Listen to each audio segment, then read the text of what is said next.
This is the Infinity Summit Group. Truth, passion, success.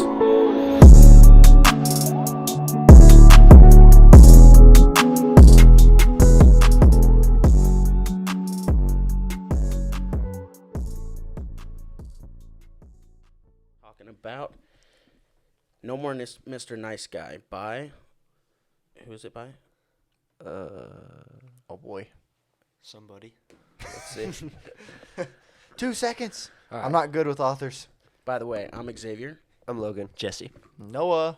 I'm back. I'm back. He's back from his flights, which we'll Back get into from a the little dead. bit later. Robert A. Glover. Robert A. Glover. That's the Knew it one. had to do with gloves. Yes. The gloves are off. No disrespect, Mr. Glover. Yeah. Yeah. How was flying California, Arizona? Where else did you go? Did you want to talk about it an hour later? Yeah, let's get into that, and we'll finish with the Sure. No More Mr.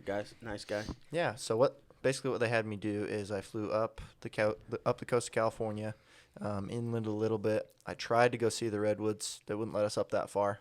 And then I went down through mid California, like Fresno, back down the coast as well, back into Arizona. And a very good experience. Different hotel every night for about 10-ish days.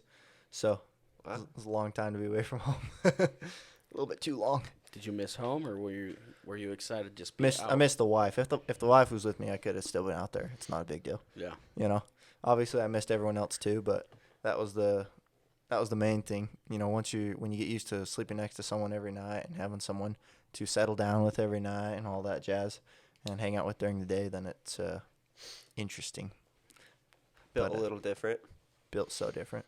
But, you know, distance makes the heart grow fonder for sure. I was out there and just all the different culture you see and experiences you have, it definitely changes you. It makes you a more competent and confident pilot. It was just me and another student out in some of the busiest airports in the world and crushing it. So it was fun. Couple highlights where we flew over the Golden Gate Bridge. We flew over Disneyland. Flew over like LAX. Like I said, we flew up all along the coast. We flew through clouds, through rain. I flew at night. It was so pitch black, like there was no lights or anything around. It was, might as well have just been flying inside of darkness. It was, literally couldn't see anything outside the plane. That That's is crazy. so cool. It was cool. Rely on your instruments. Yeah, exactly. Which is, I mean, that's the rating I just got, so hopefully I can do that. But, yeah, we were just doing that. That was actually Autopilot Training, so took off into the dark and set it on autopilot and just let it fly in the dark. Yeah, my instructor, at one point, he's looking around because, you know, you're always supposed to look for, like, a best place to land if your engine were to fail. And he's looking around, he's like, yeah, we would die. My instructor. And I was like, yeah, I was thinking that too. I just didn't want to say anything. Just because it's so dark. It was, yeah, dark as hell. There's Can't see literally anything. nothing you can see, and it was mountainous. And so there's nothing you can land on, dude. You'd just be dead. That's interesting. We were far enough away from anything where we wouldn't be able to glide to it. It would just be toast if the engine gave out. No water or anything you could get to. You can't see it, so I don't know. Fair enough. It's all black. So there could have been, but basically we were looking at it. We're like, on the moving map, it says there's a river here. We'd probably glide down, try to find that, and then just land in or along the river if we can find it. That kind of Wow. takes a lot of trust in your Instruments, instruments and which is what you're supposed to do. your plane not to go down. You know. Yeah, and they're very reliable, you know. It's very rare that you have an engine failure or anything like that, but yeah, it was a good experience for sure. There were some interesting times. We had a plane that was fairly close to us at one point. It was probably within a few hundred feet of us. You could almost see the pilot in the other plane, Mhm. so that was scary because we were going straight, and ATC is like, maximum climb, you know, right now, basically, because this other plane's converging on you, and we were at the same altitude pretty much. So we start climbing, maximum climb, and they're like, accelerate your climb. We're like, dude, we're doing the best we can, you know? And the other plane starts climbing right into us. It's I was like, oh, so we start turning, and they're like, turn this many degrees to the left. And so we turn, and that plane right past us, climbing at our exact altitude. It's like, retards. Is their fault then? Yeah, they weren't on with ATC. So they were just flying whatever they're doing. And we were just like, oh my gosh. And ATC's like, I'm not talking to that guy. And we're like, yeah, us either. That was upsetting. And then another time we had an interesting landing that I'm glad we walked away from. But past experience of me having bad landings allowed us to know what to do in that situation, and made it out alive. Made the tower. Their voice was a little shaky because we basically got out of the landing and we're what's called a go-around, where you go back in the traffic pattern and try again.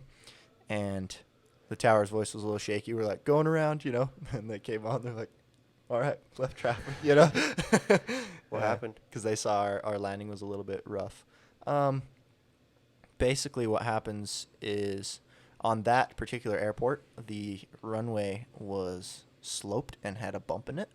It was like lumped and then it sloped from there, even though nothing said that it sloped. So as we were coming in, we hit our front wheel first and bounced off the runway.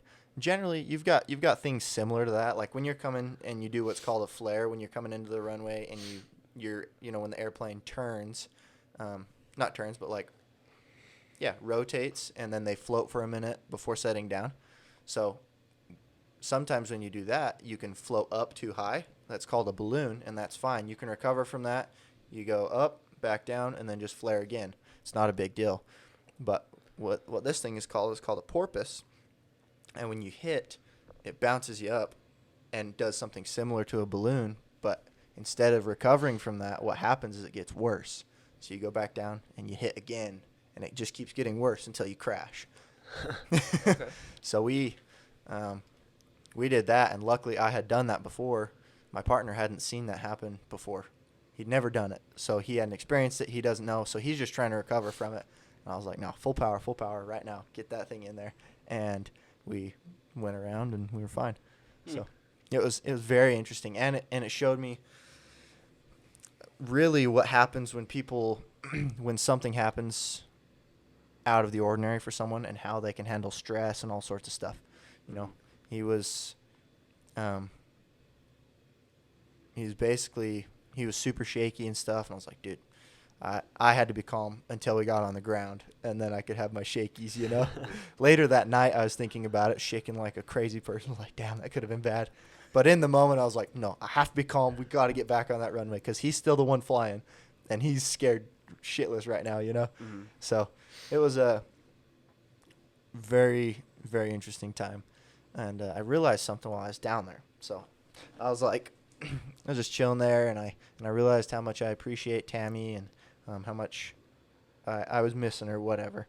And I was like, man, I could definitely spend a lot more time traveling like this with my wife versus spending most of my time trying to get financially free before I can travel. I was like, no, that's no longer my goal.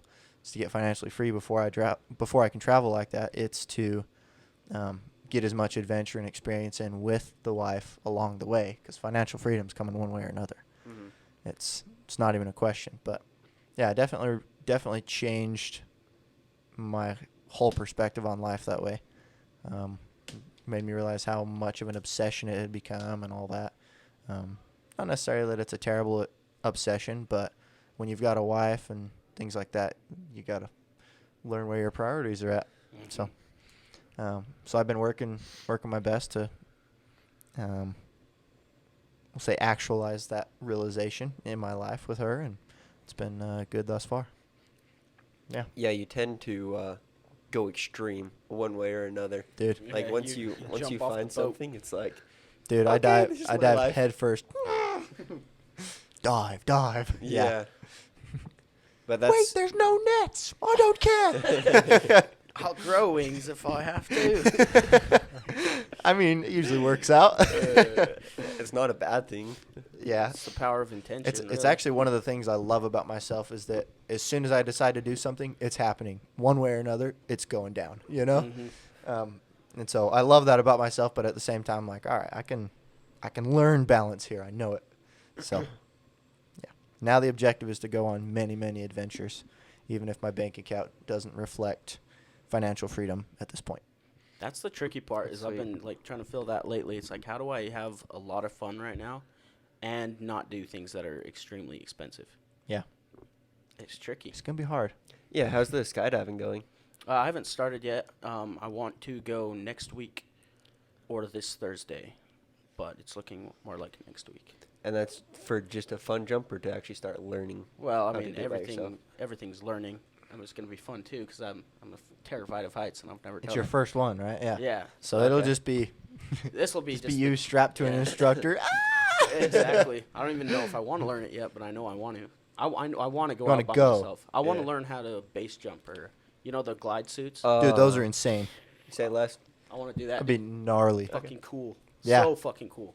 Those are cool. Just to be able to jump off a cliff like Angel's Landing, get to the top. Yeet. That'd be fucking gnarly, dude. Yeah, it would be So gnarly. cool. When they do like front flips and stuff as they're flying, it's insane. I just need to find the next adventure, man. I'm just, music's cool, and,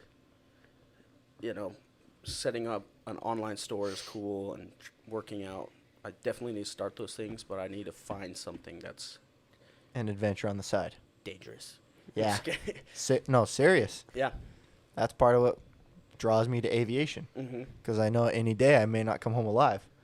I'm like, yeah, living on the edge. I was thinking about motorcycles too. I'm like, what if have you ever seen those videos of the people that are on motorcycles and they get wheelies and then they're like standing on Yeah. the back of their car? The That's motorcycle and insane. shit. Dude, I have a It's video to insane. show you with Yeah. motorcycles after this then. Come do firefighting with me. No. I'd give you a hella you rush. don't want to burn alive? I already smoke enough for that. I want more smoke in my lungs. I'm good. Get yourself a Good fancy point. respirator. I think I'll just have to join in on chew. Good luck. Ventures in. Yeah. Red man. What makes the red man red? Yeah, all sorts of fun adventures in our future, guys. We'll continue updating you on these as well. For sure. Absolutely. I'm definitely interested in that aviation thing too, that we talked about in PAL. Just Going and getting a license. not yet. Yeah. I've Well, had- you can get them for as little as like 10 grand. Really? Your first license, dude, to fly, literally the basic license you need is a recreational pilot. That's all I want. But you're going to want at least a private license because that's your first license. That'll allow you to fly night or day. That'll allow you to fly passengers, your friends, whatever. Okay. Yeah. Because recreational pilots are super limited. What they can only fly during the day by themselves, basically. I think that's pretty much, yeah. I don't think they can fly at night. They have to fly within a certain distance of their home airport. There's all sorts of restrictions. It's like, no, you want at least a private license and then go from there. Can you fly like cross country?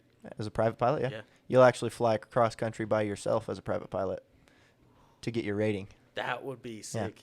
Cross country meaning I think it has to be like 100 or 150 nautical miles, something like that. Okay. I mean, So, like like- to another country. Like if I wanted to go to South America, I could just. Yeah. You just have to get a license. I think you have to get your radio license, which is required for international flights. I haven't got that yet, So and you can talk to other people. I really don't know what it's for. I don't know what it's all about. I'll have to look into it. But Okay. you can fly to South America. I think you can fly out of the United States without an issue. Don't quote me on this because I really don't know. Oh, But I think it's usually you can fly out of the United States without an issue. It's flying back in that's an issue if you don't have the license. So, can leave, but yeah. you can't come back. yeah.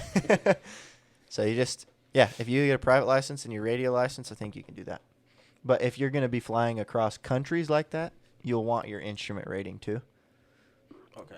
so that you can fly through clouds and things like that. Because as you get down towards the equator, you're going to have a lot more clouds. And as a private pilot, you have to stay far away from them, and it would be difficult. So private pilot, then instrument training comes after that. Yeah, so you get your private pilot license. That'll allow you to fly night or day. You can fly passengers. You can fly wherever you want in the United States. And then your radio license you can get to fly internationally. And then your instrument rating, basically you're a private pilot that has an instrument rating on their certificate. Huh. And that's a whole separate training resume. Yeah. That's what I am right now. I'm a private pilot with an instrument rating. Huh. Working to become a commercial pilot right now. And how long did this take you? Like a year, 2 years? No. Well, if you're doing it through ATP, it won't take you that long. A lot of people, it'll take a year or two to get those 2 ratings, yeah. Because you can go a lot slower or whatever. Just depends where you're training at. Right. Is the next license the commercial then? Yeah, that's the one where I can be hired to fly. So people can pay me money to fly. Yeah. That is so sweet. Mm-hmm.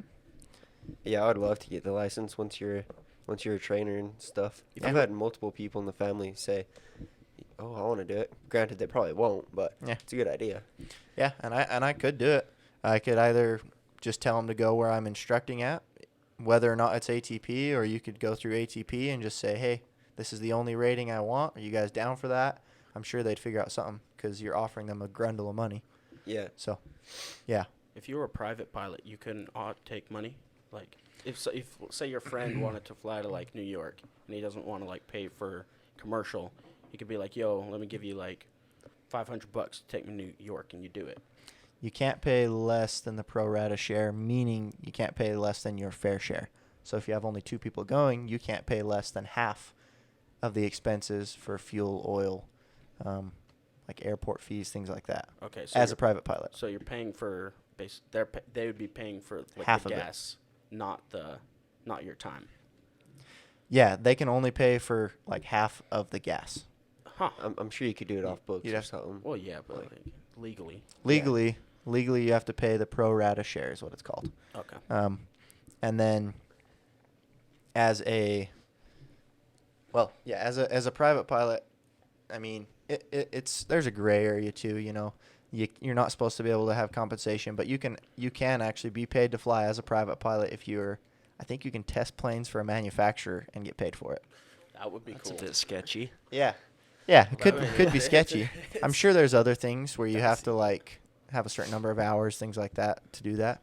But you can get paid for like charity events, reimbursed. You just can't get paid. You can get reimbursed for certain things, but if you're just flying you and a buddy, pro rata share. So it's like donating blood.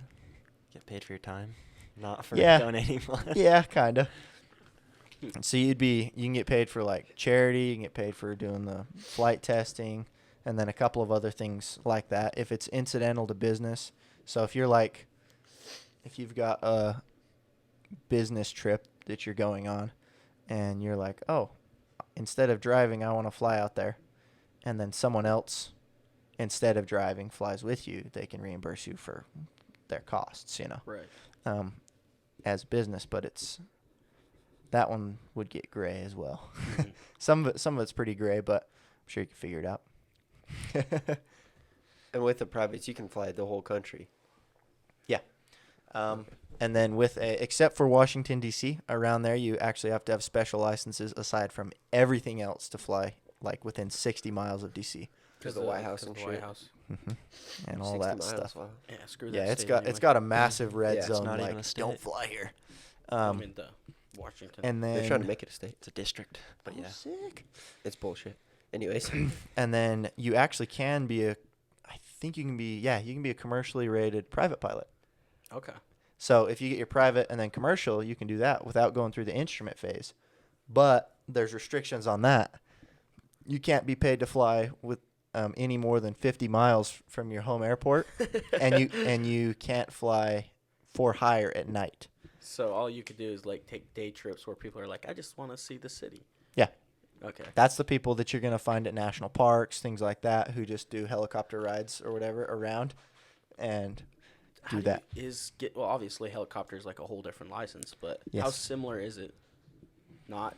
A lot of the ideas are similar, but the way you control it, the aerodynamics, the physics behind it is going to be very different. You think it's harder? I know a guy who got his helicopter rating, and he said it's way harder. I want to be a helicopter pilot. It'd be so fucking cool. Yeah, I would also like to pretty be a darn helicopter cool. pilot. Do you think you could fly those? What are those? I forgot what they're called, but the jets. You know how they're in like a group of 3, and they're like flying through. Like the Yeah. super F-15s? fucking fast. Yeah. Yeah. You think you could drive one of those? If you're not or too fly one? tall. No, I mean, yes and no. If it was an emergency situation, I might be able to like fly it, But it would be difficult because each planes aren't like cars in that you can get in one car and learn how to drive it, and you can pretty much drive every car, Like the size is different and stuff, and They're the all way they different. handle is different. Yeah, but airplanes, you generally have to get specific endorsements to fly planes. Hmm. So like I am only allowed to fly a single engine land airplane right now. If there was any other airplane that especially one that had like greater horsepower or like different types of landing gear, I'd have to get endorsements for those. That's crazy. How soon I remember you after telling me that. your school stuff will you be able to fly the big planes? How long is that going to take you? So I'll finish school. Plan is to finish schooling and become an instructor before Christmas this year.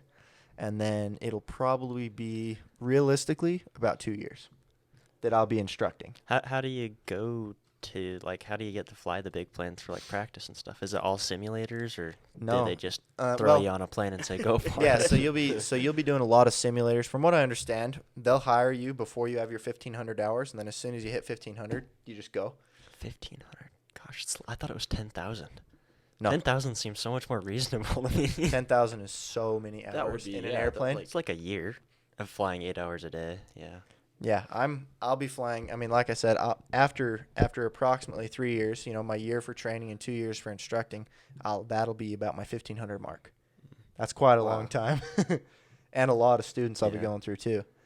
Assuming each student is about 2 months, 2 to 4 months per student.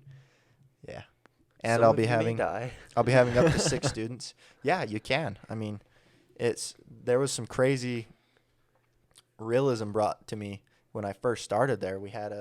There was an instructor and a student. It was actually on an intro flight. So that's where they go up, fly, and see if they even want to come to ATP. On an intro flight, they both died. Mm-hmm. Huh. Plane Oh, went yeah, down. you were telling about Yep, this plane about went that. down and they died. And I had a realization like, holy shit, I am not safe with an instructor. Not necessarily. Like, you're safer, but it's like, I got to be able to fly a plane, Either way. Yeah, either way, I got to know how to do this. They can't be my safety net all the time. And so that made me a much better pilot. Mm. Because now I was like, okay, life's in my own hands, whether my instructor's there or not. So, yeah. So how did those people not be in communication with you guys, where you were flying head on or whatever? So we were flying under instrument flight rules. So Mhm. we were on an instrument flight plan, meaning we can fly through clouds, we can fly just by our instruments, whatever. And ATC is supposed to provide us with like traffic avoidance, things like that. If you're flying under VFR, visual flight rules, you don't have to be on with ATC. And that's what they were doing. Or they were on with a different radio frequency. Yeah. But how are they not all communicating, being like, there is a plane in front of you. You may hit. So a lot of the planes have what's called a ADSB. Basically, it kind of reports where your plane is at in the sky, and that helps us avoid. So we saw them on ADSB, and ATC saw them on their radar and warned us about them. But if they're not in contact with anyone and they see us converging at their altitude, their instinct is going to be to climb out of our way. Yeah. They didn't see us climbing at the same time because they weren't talking with anybody. So they probably shit themselves as well. Yes. If they saw us, they shit themselves. Yeah, they're probably like, crap. Yeah. And it wasn't that close. It wasn't like a near miss, but it was close enough where you're like, wow, that's closer than usual. That's Yeah. stupid. Closer than it should have been. Yeah, exactly. You guys Um, have like parachutes in there, so if you No. do happen to, lose a wing, you can jump. No. No. You're just Wait, you guys fine. don't have parachutes? No. Why? We You don't have couldn't be that parachutes. useful, right? You'd have to have a pretty slow fall, right? I You'd feel like have you to- can make it work. It'd be very difficult to figure out a parachute as you're falling out of the sky in a spin because you have G-forces acting on you as your plane's spinning out of the sky. Mm-hmm. You might be dead before you hit the ground. Just Huh? get the old baby shaking syndrome. Yeah, exactly. Exactly. So, yeah, there's no plan B. We don't have flotation devices and we don't have parachutes. Learn how to swim. That's sweet. Learn how to So, fly. so legally we have to stay within gliding distance of land because we don't have flotation devices. Wow. Hmm. That way, if our engine fails, we can glide to land. you know? You'd think the planes have just like these floaty devices where it hits the water and they just. You'd think, but the planes, they have to make them super light, you know? Yeah. And so, I mean, the planes I fly are lighter than most small sedans. Like, the average weight of them is just under 1,700 pounds. The whole plane. It's got like a 30-foot wingspan. It's pretty big. So if you get caught in a tornado, you're fucked. Oh, yeah, for sure, dude. We don't fly in tornadoes. Well, no, but like, what if one just like the winds just pick up and you're all of a sudden just like. GG. Then I will do my best to not die. Yeah, thunderstorms, if our airspeed gets too fast, tornadoes, things like that, those planes can take a pretty good beating, but you start putting crazy stresses on it like that, and you're toast. Yeah. Yeah. Shit, guys, we could just make the podcast about flying. Seems like we are. I'm down because I love talking about it. It's so intriguing to me. It's insane. More questions? No, now that We you put covered us on the everything spot. pretty good. It's just so cool. I don't know. It's dangerous. That's What what, about matters. big commercial planes? Do they have the flotation device? Because I mean, they're massive, right? Yeah, You're thinking about like hundreds of people. I feel like they would have to have something. I mean, they've got the life jackets that they have, obviously, for the passengers, but the plane doesn't have like floating shit. No. really? Planes don't float.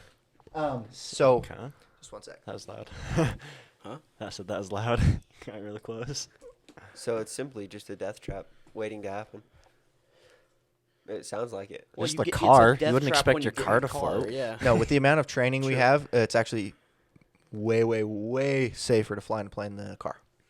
I mean, Well, you don't want to fly in a car one way or another, but I hope so. It's way safer to fly in a plane than a car. yes, you want to do that. Really? Floating It's- off the freeway. One day. One day. I'd Yeah. say so. Jake was talking to me the other day. He's like, what if I just put wings on my car and just ripped it down the highway? I was like, you know what would happen? You'd Flip your car upside down. Right? Yeah, you'd flip it upside down. Exactly. What Jake was this? I feel like I should know. Jakey? Jakey, yeah. Okay. Um, That makes sense. and that I was wasn't obvious. obvious. Like, yeah. He's like, I think I'd be like jumping off the freeway. I'm like, no, you'd flip upside down. As soon as you caught that wind, you're toast. Well, some cars just not having the weight in the front, that's enough. Yeah. Having the Stingrays. engines in the back is enough to flip them All over. Yep. the Stingrays are so light, you see them go so fast that they literally. Those flip up, yeah, and then they fly. What for a kind of second. wings Fly. could you attach Yeah. anyways? Yeah, and Nothing there's that all would sorts fit. of Yeah, no. so there's a lot of things to take into consideration. Like, let me tell you this. Off the record, just kidding. There was a point if you have the trim planed out, if you have the plane trimmed out. Sorry, guys. If you have the plane trimmed out, and trim is like a tiny tab on the back, so as you're flying straight, you don't have to like put constant pressure back forward. You know, you just trim that little tab out, and then you can just fly. You can let go of the controls, and you can fly. And it keeps its altitude, its airspeed, all that. So with the trim, when it's all trimmed out like that, if one of the guys in the plane scoots their chair back, the plane will start climbing because it leans it back. And then if it scoots forward, it'll start descending. Or we were trying it. We were going flat, or we trimmed it out, and then we're like, oh, we need to climb. So we both leaned back. The plane would climb. We need to descend. We both leaned forward, and it would descend. And then when we needed to turn, we're like, all right, lean. It was cool. I mean, turning that way is not coordinated, but it was like barely. We were on course, and we just barely had to lean the plane. That's because the weight shift. Yes. That's crazy. The weight shift, the smallest of weight shifts can affect the plane's performance. And so if you ever notice on an airliner, they'll say, don't crowd the bathroom because it will affect the plane's performance. The plane, if everyone's crowding towards the front, will start going down, and then they'll have to adjust, or vice versa. This is for you, all the Mile High clubbers. Yeah. Don't crowd the They're bathroom. gonna kill us all. No, the autopilot should correct for that, but they don't want the autopilot having to correct a whole ton for that. So on commercial flights, they mostly are autopilot, right? Yeah, When they're they going take off, they turn on the autopilot, and then they turn it off right before they land. Okay. Yeah. They're glorified bus drivers, but all of the knowledge, serious, all of the knowledge they built up to that point allows them to fly it by hand if they had to. Mm-hmm. You know, if you don't have to, don't, you know, autopilot and you're good to go. Because it can get tremendously boring just sitting there in the air flying straight for I could 3 hours. imagine. Yeah. That'd I be got brutal. bored. I was just sitting there, like, twiddling my thumbs. Like, you'll get a radio call here and there, and you got to respond to it. But other than that, you're just sitting there seeing what everyone else is doing because you're hearing the radio calls from everybody else and how they're maneuvering everyone around, and it's fun. Is it like trucking to where if someone does something shitty, you can be like, motherfucker, do that stuff again kind of business? Like to where you are connected with everyone? Yeah, kind of. I mean, you don't want to be doing that because everyone's going to mess up in the air. You're going to have fuck-ups. It's what happens. Air etiquette. Yeah, exactly. So you're not going to be like, this tail number was doing this, Fucking Like, Karen. Yeah, exactly. You don't, Landed this airport. yeah, you don't want to do that. You want everyone to fly safe, obviously, but you don't want to have to report anything if you don't have to. Because it's just like everyone's going to have mess ups, and everyone understands that unless you're a jerk.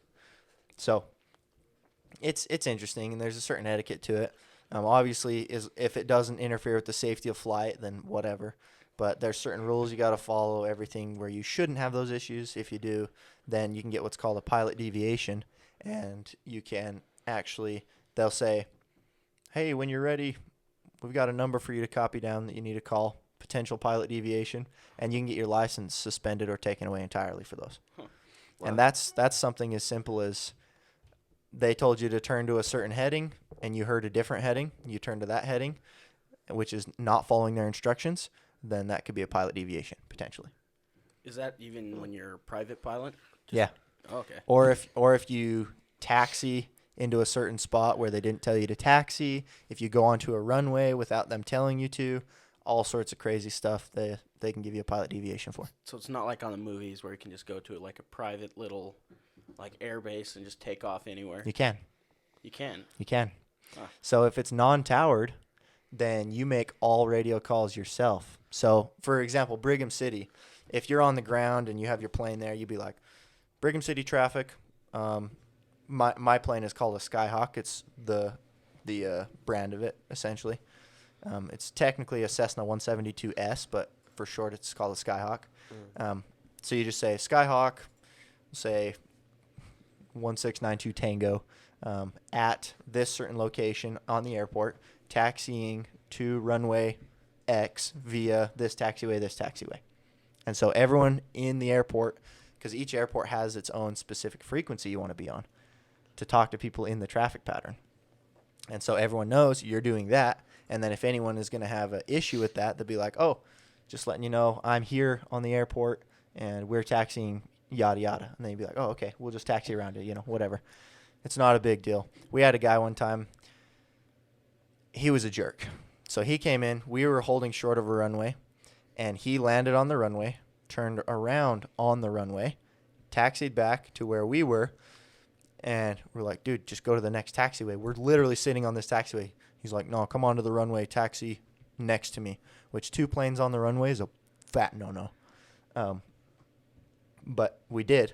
Taxied just right next to him. He taxied down the taxiway. Untowered airports are lawless, man. You can do pretty much anything at non-towered airports. Huh. But that would not fly in a towered airport? Correct. That would Towered be airport, deviation or whatever? you follow exactly what tower tells you to do. Or if you're in the air and you're on with ATC, you do what ATC tells you to do.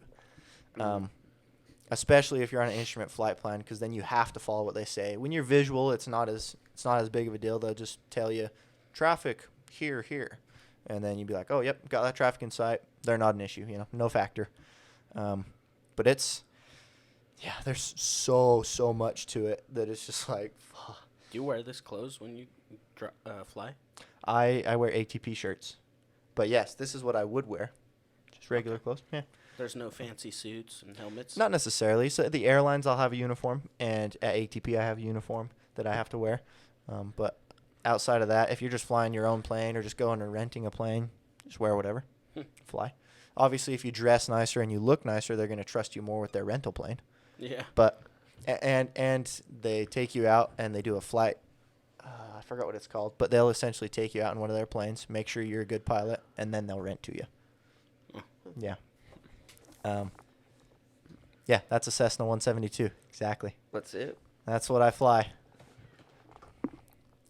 That's sick. And I fly with something with an avionics system called a G1000, which is a fairly advanced avionics system. I think I heard they're about 5 years old. I wouldn't be surprised if they're older though. But it's basically 2 pieces of glass in the cockpit, and there's all sorts of backups to the backups and everything that way, with just a couple instruments below. It's the 2 screens. Yeah. Mm-hmm. Do they have fire extinguishers if there's Yeah. an internal fire? There is a fire extinguisher, and we go over emergencies all the time. Like today, I went over emergencies. Literally, she failed my engine on the simulator. So because I was doing just a sim today, failed my engine on the simulator. She's like, "Oh, what if you had an engine fire? What if you had this? What if you had this?" I'm like, "Oh, I would do this, this, this, and this." And she's like, "All right, good. Restart your engine." And restarted it in the air and flew away. You know, and you always let ATC know. The one cool thing is that if you have an emergency and you declare an emergency, you're given priority over any and all other traffic, and no rules apply to you if you need it to get to the ground safely. You just might have to file a report after saying why you did what you did, you know? So make sure it's pretty legit. Not necessarily. So it just depends. Say if an airliner is coming in behind you and you're like, I'm in an emergency, I'm landing this runway, that's what has to happen because we're going down. Then the airliner will go around, and that'll cost them 10, 20 grand, whatever, just to go around and come back, you know, if not more. And so you might have to file a report that way. But like we didn't have an emergency, but we did have an inoperative piece of equipment, and we checked it across our checklists to make sure, because there's like 4 or 5 different areas where you check to see if your inoperative equipment is okay to fly without, and we couldn't fly with it in instrument conditions, i.e. through clouds or anything like that. And so we landed at our next destination airport because it was all visual up to that airport. So we're like, oh, okay, we only need it for instrument. We don't need it for visual. So we'll just fly to this next airport. And we got it repaired there. We swapped planes there and flew out again. So and there's certain inspections you got to have, kind of like a car, just more in depth, you know. But it's, yeah, there's a lot to it. And honestly, I'd recommend flying to literally anybody. It's so damn fun.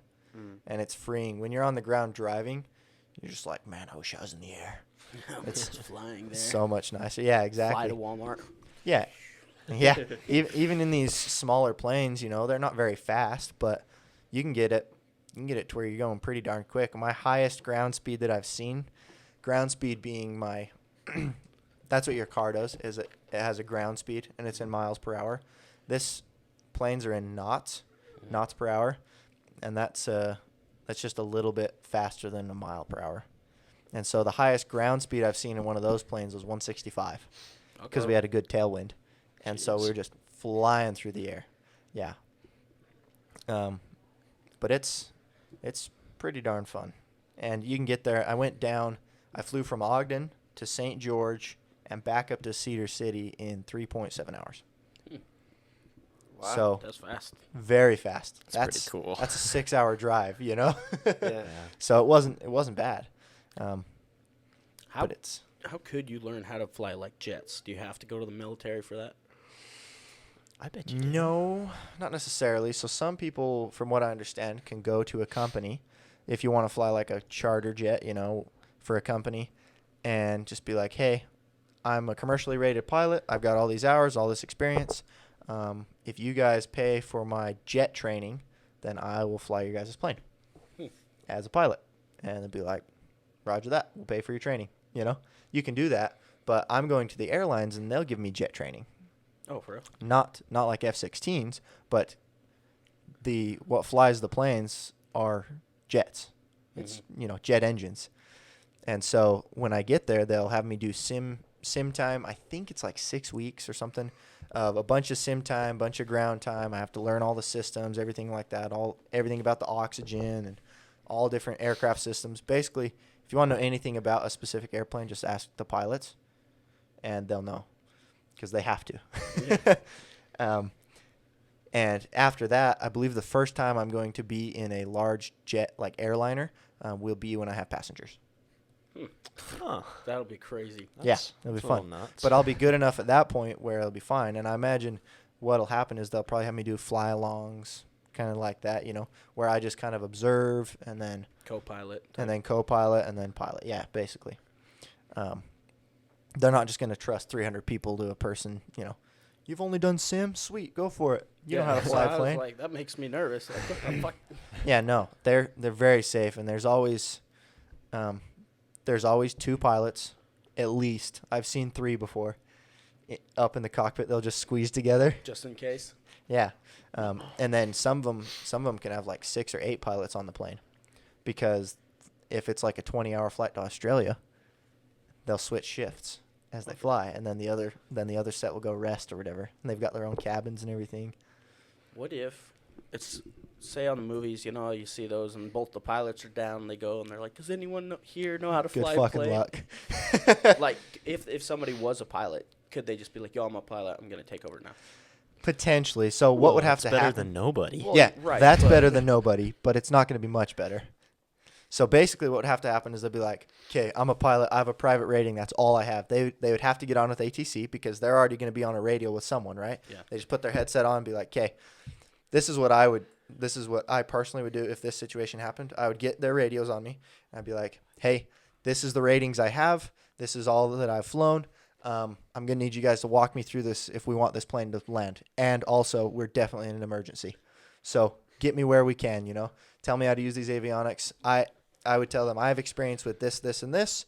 Get me someone who knows how to walk me through this. Right. If we want to land this plane. So at that point, a lot of it will still be autopilot. They'll just need to tell you where to go. They'll probably tell you what headings to fly, how to climb and descend, things like that.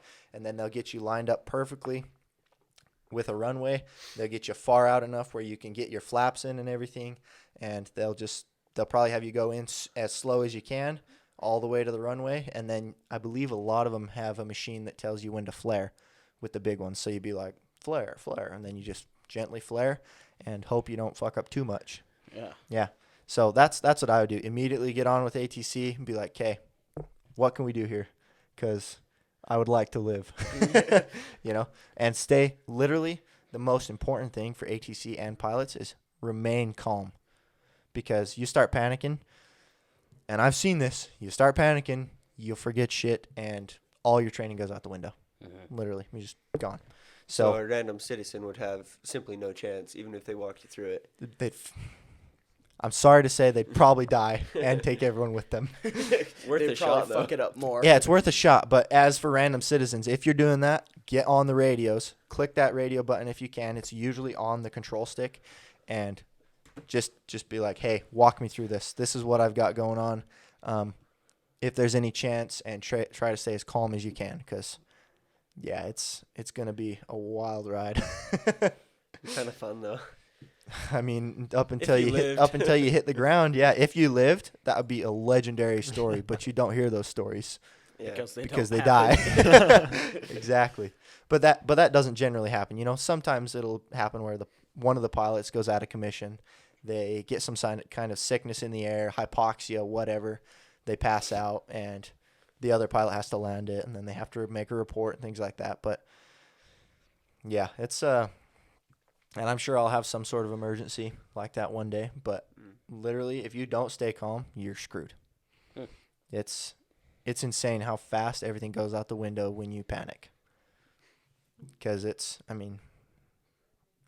yeah, I have nothing against the person that it happened to, but I saw him kind of panic and get shaky and everything, and like he almost acted shell shocked, and I walked him through every step to get back down to the runway, because I was like, okay, we can't both panic.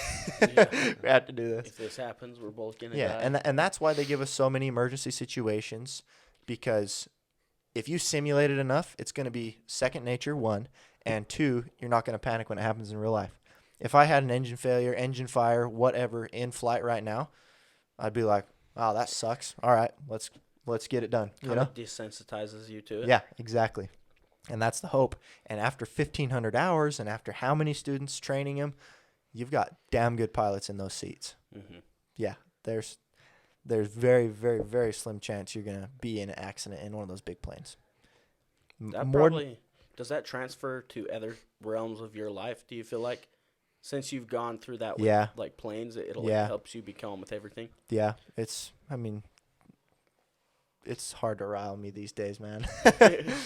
The downside to it is if you go to like a, say, lagoon or any sort of amusement park, I mean, you're not going to feel much, but it's okay. You're there for other people. Yeah, exactly. And it's fun. And I love hanging out with them. But going on a roller coaster, you're just like, you know? Even the craziest G-forces, like, it pushes you down more than what you feel in the plane generally. But the butterflies, you probably won't experience those. It's just like, yeah, all right.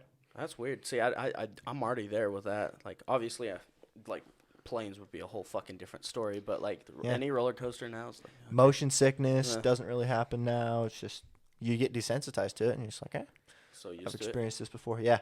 Or emergency situations, I imagine I'll be a lot more calm in anything like that. You know, it's really good. It's really good mental fortitude training. If nothing else, it's insane. What do you do with an engine fire? Kill my engine, cut off all fuel sources to it, and start looking for and pitching for my best glide speed, and then start looking for a place to land, and probably do an emergency descent to try to get the fire out. It's basically where I cut my engine and then dive, because that much airflow will oftentimes put the fire out. Can you start the engine back That up makes if sense. If the fire's out, I might try if I'm not within glide distance. If I'm within glide distance, then I'll probably just glide down. Huh. But really, when you're in an emergency, they say in all the regulations, it's like, in an emergency, a pilot may deviate from any and all regulations to ensure the safety of flight. Yeah. And so it doesn't matter what airspace you pass through, military landing fields, anything. You land The freeway? if you have to. Yes. Really? You can land on the freeway, roads, fields, doesn't matter. Try first to get down on the ground safely, and then second to not damage, well, the goal is to not damage any persons or property, right? Mm-hmm. So if you can land on any of those safely, then you're golden. If not, land and make it out alive. That's, yeah. What about, like, if you were going to, like, a field of, like, you know, just any field? Yeah. Is that a good spot to land? Yeah. Really? Yeah. Okay. Generally. Because generally they're fairly flat. Generally it's it's agriculture, so you're not going to have too much. The thing you got to watch for there is fences, those big sprinklers, and you might make some beef jerky. So, yeah. But I'd rather make beef jerky than die. So, And be dead. Yep. yeah, Didn't exactly. The beef jerky. Yeah, exactly. And hitting a cow might kill you, depending on your airspeed. Oh, I bet you'd have a good chance. Oh yeah, for sure. It would crush the shit out of you, but it would be chopped liver by the time it got through the prop. Do you have insurance to where it would, say if you did have emergency landing and you fucked up someone's property, would you have insurance for them, or do you just have to all out of pocket everything? If you own your own plane, you're gonna want insurance like that. But I think because I'm flying under a company right now, they have insurance. Okay. But I really don't know. Yeah. Pretty much, I just try not to do that. Well, yeah, that's the strap. But I do have a rider on my life insurance, so that if I die in a plane crash within the first 5 years of my policy, my wife still gets a payout. Okay. Yeah. And that's a little expensive, but after 5 years, then it drops away. You know. Mm-hmm. So. Sounds fun. That's way exciting. Yeah, And dangerous. That's the adrenaline that you want. a little bit spicy. Yeah. Yeah, that's cool. It can be an adrenaline rush, especially when you're first learning to fly. Now it's not so much of an adrenaline rush for me. Like I do get a little bit of adrenaline rush. Like I was doing what's called a power off 180 down in Arizona. One sec. Power off 180. Yeah. Ouch. So in a power off 180, you're in the traffic pattern, and you're a beam. As soon as you fly a beam your landing point, you've got the runway down here. You're at traffic pattern altitude, generally about 1,000 feet above the ground, and you pull your engine to idle, and you say, and what I have to do in commercial is called an accuracy landing with a power off 180, and they'll pull my engine to idle. I'll say, okay, I'm going to land on that spot, and I'm going to aim for that spot.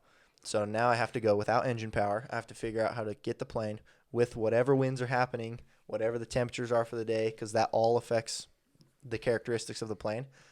whatever's happening, I have to land the plane on that point plus 200 feet, which is 200 feet is not a lot with planes. So I have to land it on that spot with no engine power. So it was a challenge. So we were flying in 14 knot winds, gusting 19 knots, I think, trying to do that. And it was hard. Have you seen UFOs up there yet? Maybe aliens? Nothing of the sort. I did see a weather balloon. So that was interesting. There was a weather balloon.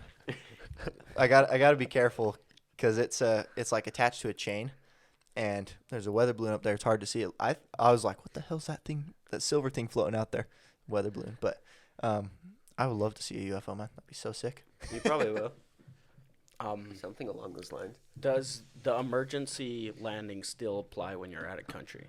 So say you're, going to Europe or something, and you're just like, yo, I've got an emergency. You contact their radio or their radio tower.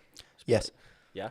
As far as I understand, yes. Let me pee, and then I'll continue this thought. Okay. Stay safe. It sounds so fun to be a pilot. Oh, yeah. That was hilarious. That was funny. I don't think we're covering Mr. Nice Guy today. Nope. Nice. Which works perfectly. I didn't finish it. Yeah. I thought we were doing it a week from today. So did I. And then they were like, this is what we're doing. Yeah, I was just like, oh, okay. Shit, all right. It's okay. I've read it before, though, so I was like, hey, whatever. Yeah, I didn't read it. I've read it like 3 times, though, in the last 2 months. It's a pretty good one. We could, Yeah, it's solid. yeah. We might cover it. Who knows? Yeah, I was like, we could get Uh-huh. into it. We're already like an hour in. Yeah, we've gone Are pretty we? far on this already. Yeah, might as well dive all the way. My Yeah. ears simply might explode from these headphones, I think. Why? What's I going don't on? know. It just hurts. I've never gotten it from these headphones, but definitely other headphones before, especially while gaming. Have them on for 10 hours. Hurts like a mother effer. That's a good point. Try making music. Listen to music like constantly with the headphones on. You're just like, oh, okay. Yeah. All right. So emergency landings. Yes. So I'm not 100% sure, and this might be part of your radio license that you have to get to fly internationally. But what happened was essentially countries of the world came together and said, "Okay, we all fly planes. We need to figure out a standardized system." So, Speak Every- English. yeah, every pilot in the world has to be able to speak English. Really? Yes. Huh. And so we as pilots will be just fine with that. And then your emergencies, I mean, if you have an emergency in the air, it's going to be the same thing all around the world, because bottom line is you want to get down to the runway and you want to land safely, right? Right. Or wherever you land, you want to land safely. So I imagine the emergencies are the same. And I would definitely be performing the same or similar procedures. So if you are trained as a pilot in the United States, we are literally the best pilots in the world because we have the strictest training. Okay. So you can go from the United States and get a job as a pilot anywhere. A lot of countries send their pilots over to the United States to train. Where's the best place to train in the United States? Well, The I military. personally would say ATP, but so the military trains differently than the civilian world Right. Oh, yeah. because they have their own radio frequencies, they have their own training resumes, whatever, and they do things a little bit differently. Okay. But if you're going, like I've heard a lot of military pilots went to civilian, and it's a whole different world, but you're doing a lot of the same stuff. You just can't do your acrobatics and things like that, Mm-hmm. because your planes are going to be different. It's a lot stricter, probably. Yeah, the civilian world's a lot stricter. Yeah. Oh, for real? Military, I mean, there's a lot of stuff you might have to do in the military, maneuvers-wise, landings-wise, stuff like that. And so they're going to have a whole different set of rules. Right. But, yeah, you're gonna be a lot. I guess your training might be more intense in the military. I don't necessarily know that it would make you that much better of a pilot. It all comes down to hours. The more hours you're in the air, generally the better you are as a pilot. because then you have more experience in a plane, So if you have an emergency over Washington, D.C., it's still okay. Even if you're close to the White House, you might just have every gun in the U.S. trained on you. Yeah. Land on the White House lawn. Yeah, I Going wouldn't down. do that for sure. I mean, right in Washington D.C., you've got that massive lake that's there that's super shallow.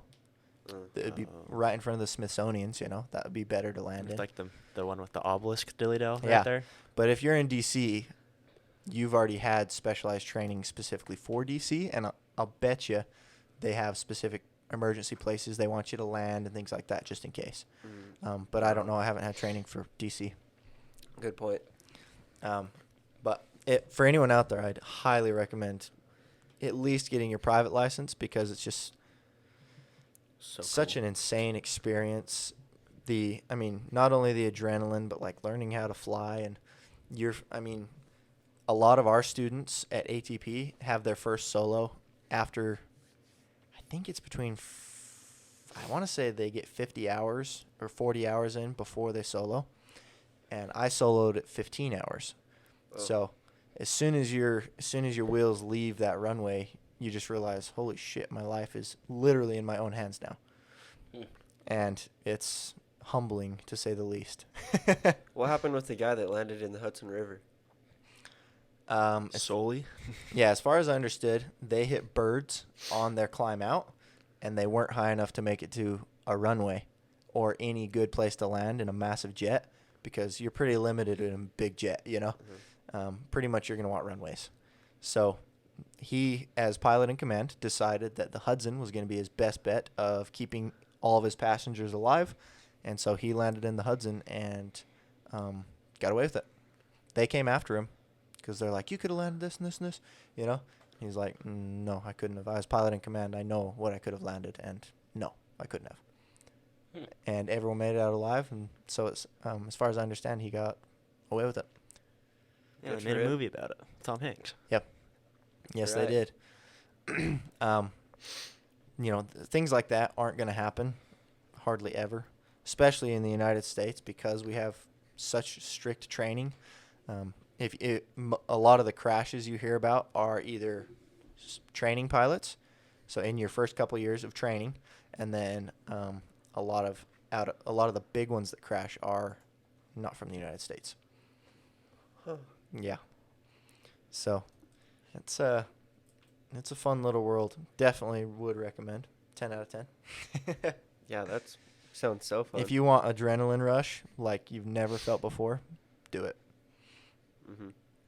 And when they're training you in all those different emergencies, they fail. When I was getting my instrument rating, I spent hours and hours on the simulator simulating scenarios is what it was called. But it was basically something would go wrong, and I would have to figure out how to get the plane back down safely. Wait, so on the simulator, is it like a room you go into that's kind of like... So it's a room I go into it has two simulators in there. It looks like the inside of our planes. It's slightly different.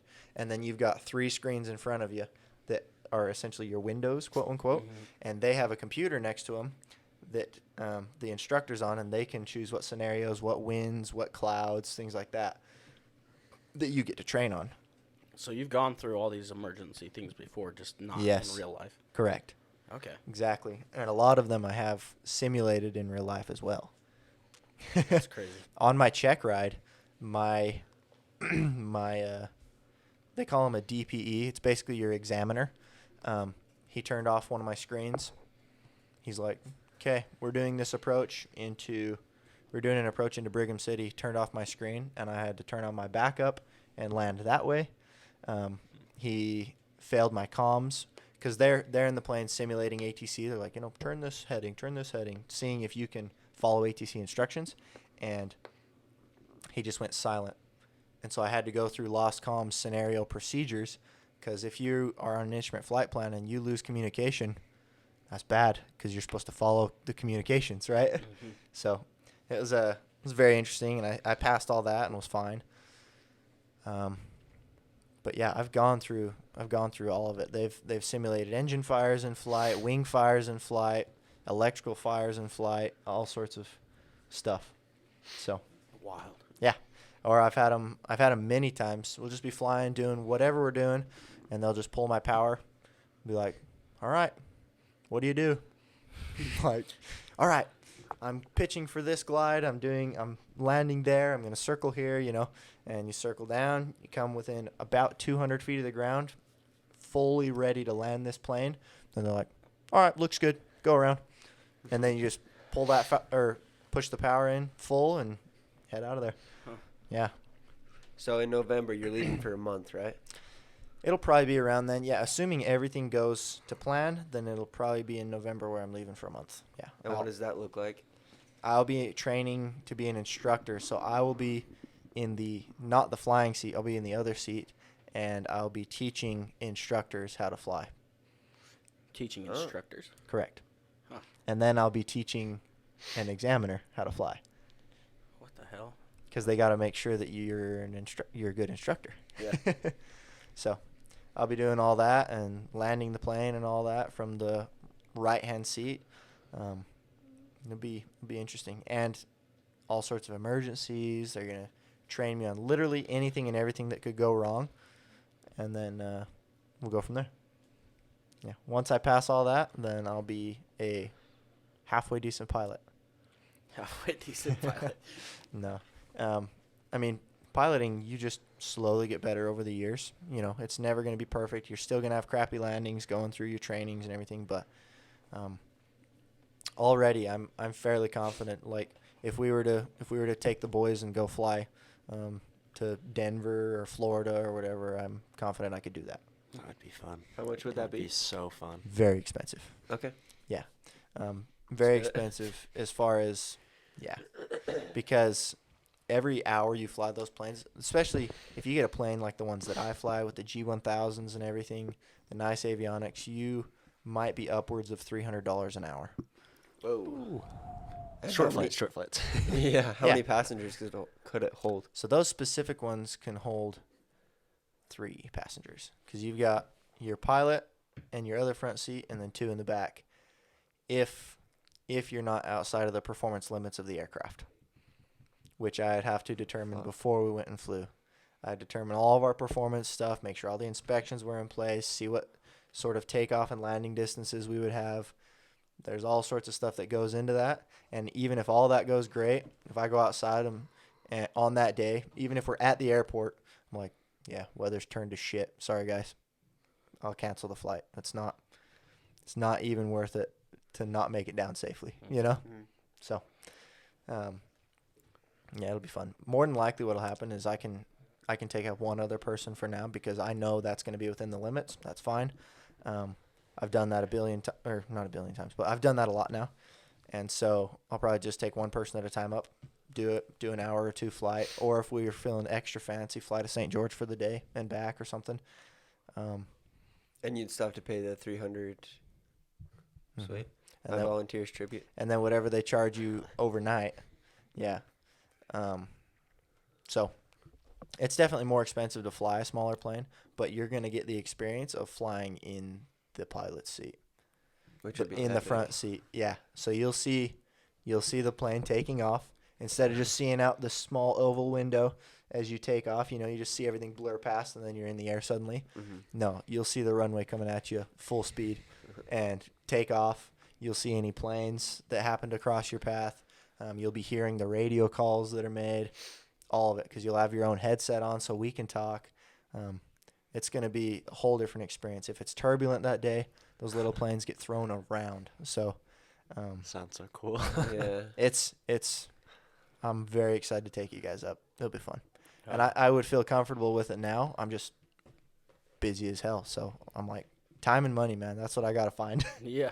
So it probably won't be till after I'm an instructor or till things slow down, which is fine because then I'm just all the better, Mhm.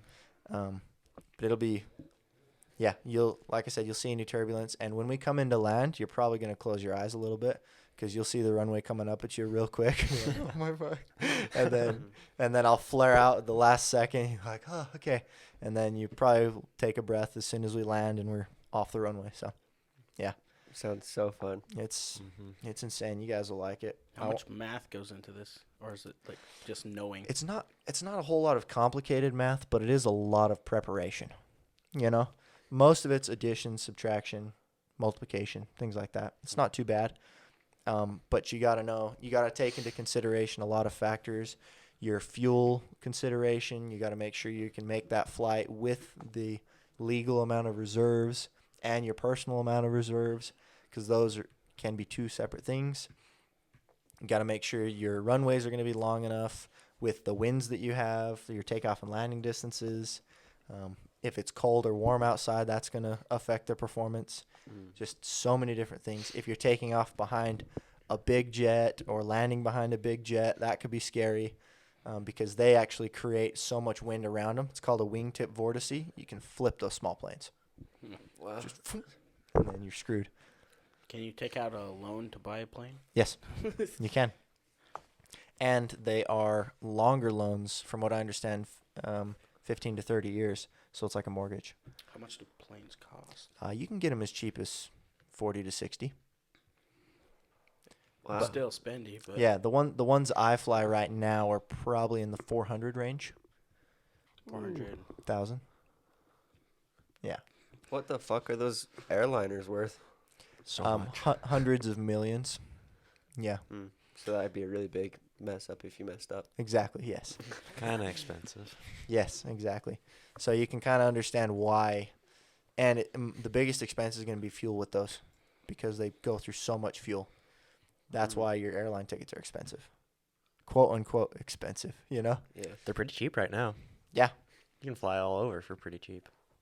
Yeah, and they're not terrible, but still you can get expensive. Yeah. So now you know why, and it's actually relatively cheap compared to what you would have to pay flying a small plane or driving. Mm-hmm. So it's fascinating as hell. I'll take you guys up. Then you guys can tell your experiences on the podcast.